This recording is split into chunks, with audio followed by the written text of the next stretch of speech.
আসসালামু আলাইকুম, সবাইকে শুভেচ্ছা জানাচ্ছি। পাঠ করছি নিজের লেখা কবিতা অনুভূতি। কবিতাটি 2011 সালে রচিত হয়েছে। মাঝে মাঝে নিজেকে বড় নিঃসঙ্গ মনে হয়, তবুও বাঁচার স্বপ্ন দেখি। কারণ আমি যে তোমায় অনেক বেশি ভালোবাসি।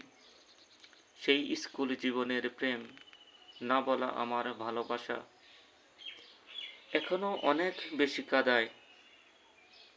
তুমি নেই, কষ্ট নেই, কারণ তুমি আমায় ভালোবাসোনি। আমি দুঃখের হিমালয়ে পাড়ি দিয়ে সাঁতরাই শুকনো নদীর জলে। বিরহী হৃদয়ে আমার একাকিত্ব তোমাকে অনুভব করে। কবিতাটি কেমন হয়েছে অবশ্যই কমেন্টে জানাবেন।